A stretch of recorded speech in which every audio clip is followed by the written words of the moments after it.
Half yearly exam अच्छे नहीं गए ना। अब ऐसा लग रहा है ना कि जो साल के शुरुआत में एक सपना देखा था 95 का, वो पॉसिबल नहीं है। सोचा तो था कि मेहनत करेंगे, बट जैसे ही हाफ ईयरली एग्जाम का पेपर हाथ में आया, पता नहीं क्या हुआ, मार्क्स ही नहीं आ पाए। और जब रिजल्ट आया हाफ ईयरली का, तो अब तो इतना ज्यादा अंदर से डर लग रहा है कि क्या कुछ हो पाएगा, क्या मार्क्स अच्छे आ पाएंगे, नहीं आ पाएंगे।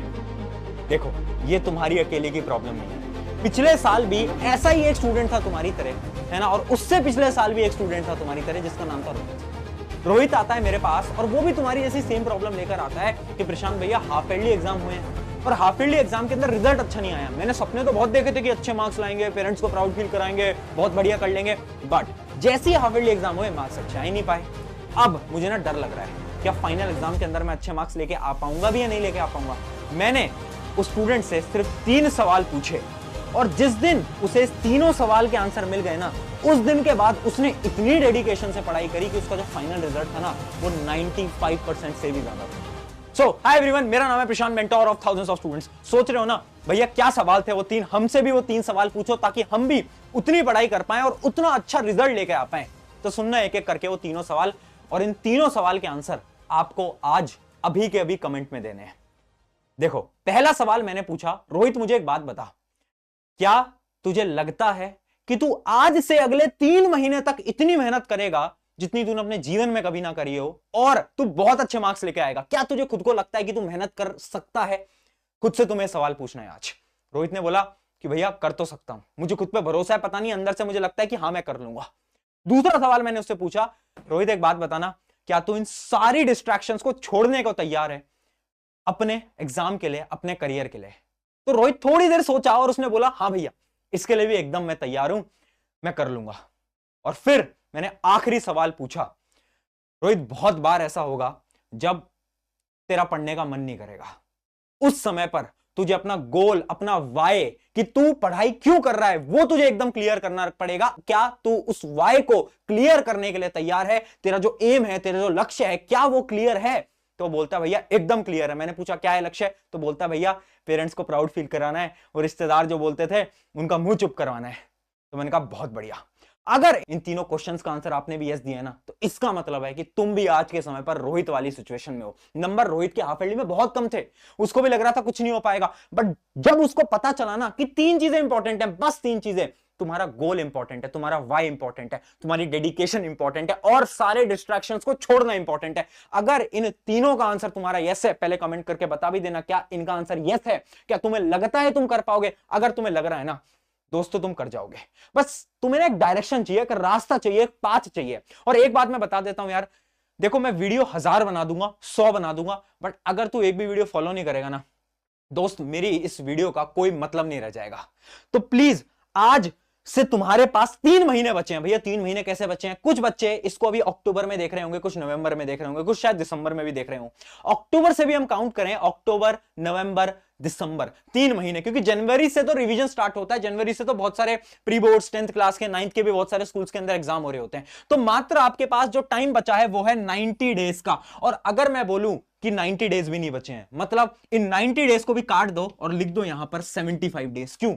क्योंकि अभी दिवाली आएंगी, बहुत सारी छुट्टियां आएंगी, है ना, बहुत सारी नई नई चीजें होंगी, फेस्टिवल्स आएंगे, उसके साथ साथ तुम्हारे स्कूल के कभी कभार टेस्ट चलेंगे, बहुत सारी नई नई चीजें हो जाएंगी, जिसकी वजह से आपके 15 दिन तो वहां पर निकल जाएंगे, है ना, शादी आएंगी, पार्टी आएंगी, बहुत सारी चीजें आएंगी। तो आपके पास मात्र बचे हैं अब के समय पर 75 डेज, है ना। डरा नहीं रहा हूं, देख डरा नहीं रहा हूं, बस मैं बता रहा हूं कि इतना समय है। बट भैया क्या इतने समय में करना पॉसिबल है? बिल्कुल पॉसिबल है, बिल्कुल पॉसिबल है। रोहित ने करा, तुम भी कर सकते हो। रोहित कौन था?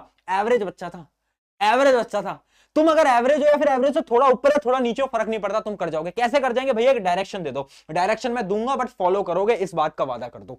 पहली डायरेक्शन क्या है, जो कि पिछली वीडियो में बताई थी, डिवाइड योर चैप्टर्स। सबसे पहले हर एक चैप्टर में आपको क्या करना है, अपने सब्जेक्ट वाइज आपको डिवाइड कर देना है। कैसे?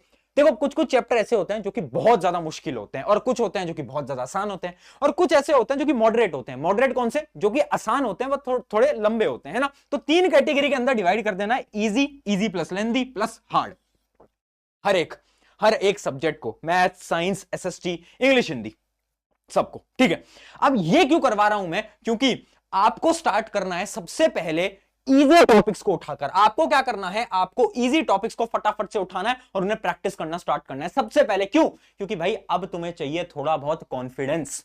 अगर तुम डायरेक्टली सोच रहे हो ना कि भैया मैं सबसे टफ टॉपिक उठाऊंगा और मैं बहुत अच्छी तरीके से मार्क्स ले आऊंगा या मार्क्स ले आऊंगी, ये बेवकूफी हो जाएगी। ऐसा नहीं करना है, हमें सबसे पहले आसान टॉपिक से शुरुआत करनी है, फिर धीरे धीरे धीरे धीरे काम करना स्टार्ट करना है। अब आपको पता चल गया आपके पास 75 डेज है, आपने एक लिस्ट बना ली कि मेरे इजी ये है, मॉडरेट ये है, हार्ड ये है। आपको पता चल गया कि इतने दिन में मुझे इतनी सारी चीजें करनी है। अब अगला स्टेप क्या होगा? आपका अगला स्टेप होगा क्या होगा? आपका सेट गोल्स फॉर डेली, यानी फॉलो 7 डे रूटीन। देखो एक वीडियो बनाई थी, लिंक मैं दे दूंगा डिस्क्रिप्शन के अंदर, जिसके अंदर मैंने बताया था कि अगर आपने कुछ भी नहीं पढ़ा है तो 7 दिन के रूटीन को फॉलो करो। 7 दिन का रूटीन क्या था? एक ऐसा रूटीन था जिसमें शुरुआत में आपको इजी चैप्टर करने हैं, फिर धीरे थोड़े से मॉडरेट, फिर थोड़े से टफ, फिर और टफ। उससे क्या होगा? आपका दिमाग अचानक से घबराएगा नहीं, है ना? तो उस वीडियो को भी तुम देख लेना, टाइम नहीं है तो इतना बता देता हूं उस वीडियो के अंदर कि आसान को पहले करो, फिर मॉडरेट और फिर डिफिकल्ट आपको फॉलो करना है ना? अब आपको क्या करना है? अपना एक डेली रूटीन बनाना है, डेली टारगेट बनाना है।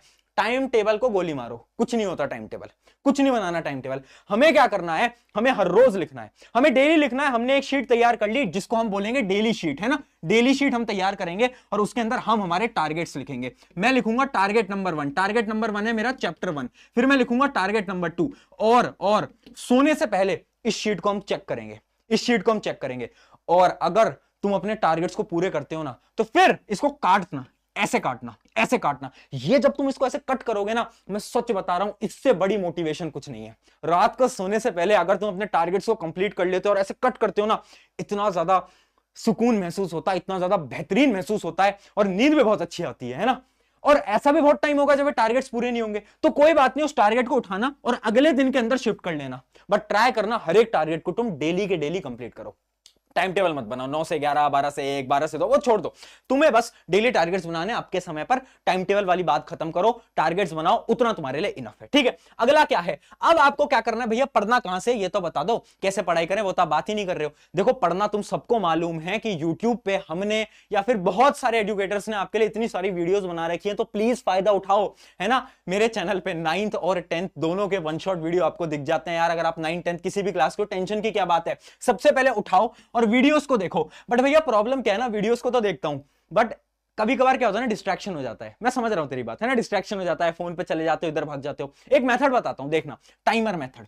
टाइमर मेथड क्या है? आपने एक टाइमर लगा लो, मान लो एक लेक्चर है, मान लो एक लेक्चर है 2 घंटे का, है ना?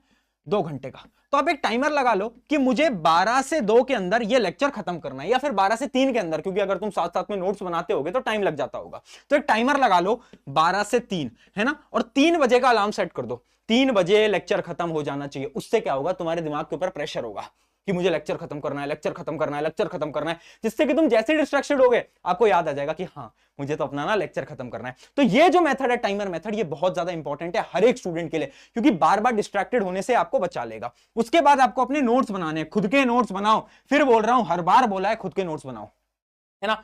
देखो मैं उन बच्चों को दे दूंगा जो कि बैक बेंचर है, उनको मैं बेस्ट नोट्स बना के भी दे दूंगा, बट फिर भी ट्राई करना खुद के नोट्स तुम बना पाओ। अगला क्या है? क्वेश्चन सॉल्व करो। क्वेश्चन कौन से? एनसीईआरटी के इंटेक्स्ट एक्सरसाइज वगैरह वगैरह, previous year question. Previous year question बेटा बहुत इंपॉर्टेंट है, वो आपको सॉल्व करने हैं। ठीक है, उसके बाद आपको रिवीजन करना है ना? रिवीजन के क्या तरीके होते हैं वो मैं आपको आगे बताऊंगा, टेंशन मत लेना। रिवीजन के जितने भी मेथड्स हैं सारे बताऊंगा, ध्यान से सुनते चलना, बहुत इंपॉर्टेंट चीजें मैं सारी की सारी बताने वाला हूं। ठीक है, सबसे पहले इस फ्लो को आपको फॉलो करना है, टाइमर मेथड का यूज करना है। अब बात करते हैं भैया रिवीजन की क्या स्ट्रैटेजी है। देखो एक एवरेज बच्चा रिवाइज कैसे करता है? नोट्स उठाएगा, ठीक है, रीड कर लेते हैं, रीड कर लेते हैं, रीड कर लेते हैं, थोड़ी देर बाद नींद आने लगती है, सो जाता है। अरे ये नहीं होता रिवीजन। रिवीजन बोरिंग नहीं होता, रिवीजन इंटरेस्टिंग होता है। कैसे इंटरेस्टिंग बनाएंगे? आपको क्या करना है? सैंपल पेपर उठाने हैं, है ना? सैंपल पेपर उठाओ, अगर आपके पास नहीं है तो ले सकते हो, है ना? हमने सैंपल पेपर लॉन्च कर भी दिया है। उसके अलावा प्रीवियस ईयर क्वेश्चन की बुक या फिर आपके पास वन शॉट बुक है तो वो उठाओ। ठीक है, आपने एक सैंपल पेपर उठाया, मान लो उस टॉपिक के, जैसे मान लो एक टॉपिक है केमिकल रिएक्शन इक्वेशन, उसके आप क्वेश्चन प्रैक्टिस करो, फटाफट से उसके क्वेश्चन प्रैक्टिस करो, बहुत सारे क्वेश्चन लगाओ, 10-20 क्वेश्चन लगाओ, है ना? जब आप 10-20 क्वेश्चन लगाओगे ना, तो उसमें से 2 क्वेश्चन होंगे क्वेश्चन 2 और क्वेश्चन 5 मान लेते हैं, जो कि तुमसे नहीं हो पाए। अब इन दोनों क्वेश्चन को पकड़ो, इन दोनों क्वेश्चन को पकड़ो और ये देखो कि ये जो क्वेश्चन हैं ये किस टॉपिक के हैं। अब तुम्हें पता चल गया ये जो दो टॉपिक है ना ये मेरे वीक हैं। अब आपको क्या करना है, वापस से आना है मेरे लेक्चर्स पे आ जाओ तुम, और लेक्चर्स पे आकर तुम्हें क्या करना है, इन टॉपिक्स को तुम्हें वापस से रिवाइज कर लेना है। बस इन टॉपिक्स को, पूरे चैप्टर को रिवाइज नहीं करना है, क्योंकि अगर तुम नोट्स ऐसे रीड करते रहोगे ना बहुत ज्यादा बोर हो जाओगे, बहुत ज्यादा बोर हो जाओगे, है ना।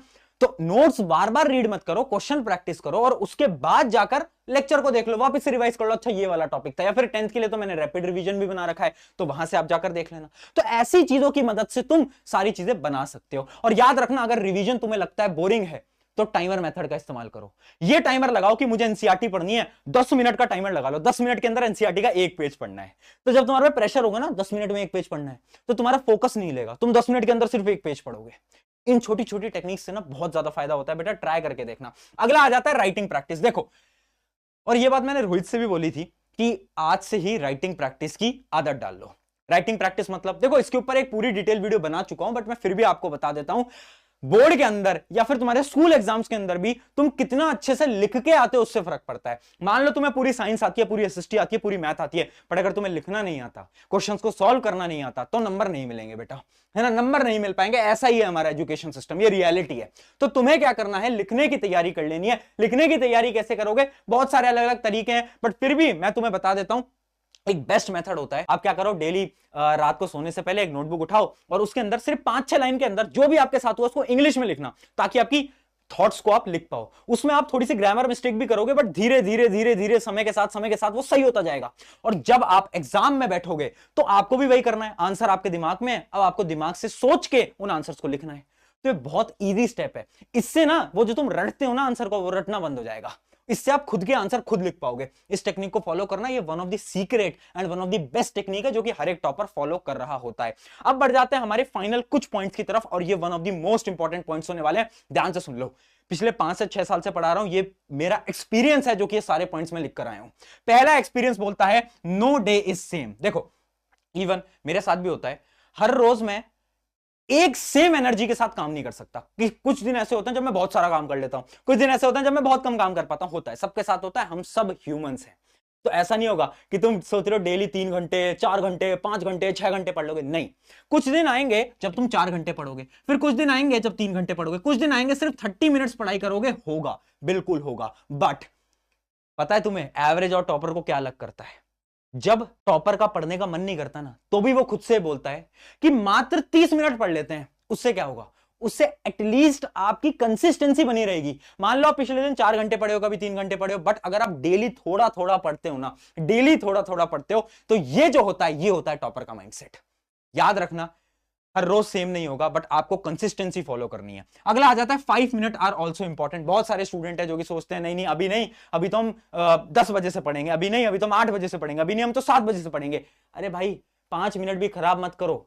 अगर तुम्हारा अभी से ही तुम्हें पढ़ना है, चाहे 7:15 हो रहे हो, 7:12 हो रहे हो, 7:17 हो रहे हो, है ना, फर्क नहीं पड़ता, अभी से पढ़ो, इसी समय से पढ़ो। और ये जो है बहुत इंपॉर्टेंट है, 5 मिनट्स आर ऑल्सो इंपॉर्टेंट। अपने 5 मिनट भी खराब नहीं करने, हमें इस बात को याद रखना। अगला आ जाता है डोंट स्लीप लेस। देखो, अपनी नींद को कुर्बान मत करो, पहले ही बता देता हूं, अपनी नींद बिल्कुल कुर्बान नहीं करनी है। 7-8 घंटे डेली सोना है, ताकि हमारी मेमोरी जो है वो शार्प होती रहे। अगर तुम अभी से 4-5 घंटे सोने की आदत लगा लोगे, मेमोरी खराब हो जाएगी। एग्जाम के अंदर कितना ही पढ़ के जाओ, याद नहीं रहेगा। ये प्रॉब्लम होती होगी ना तुम्हारे साथ, एग्जाम में जा रहे हो, याद नहीं हो रहा, क्यों? क्योंकि तुम सोते कम हो, स्लीप अच्छी लिया करो। और लास्ट आ जाता है यू आर नॉट अलोन। देखो, हमें ऐसा लगने लगता है कि हम अकेले हैं, जिसके साथ इतनी सारी प्रॉब्लम है, सारी दुविधाएं, सारी प्रॉब्लम हमारे जीवन में भर दी है, भगवान ने क्या करा है पता नहीं। बट याद रखना, यू आर नॉट अलोन। ये प्रॉब्लम सबके साथ होती हैं, हर एक स्टूडेंट को ये सारी प्रॉब्लम्स फेस करनी पड़ती हैं। बस आपका माइंडसेट ये होना चाहिए कि ठीक है, प्रॉब्लम आई है, लड़ना पड़ेगा,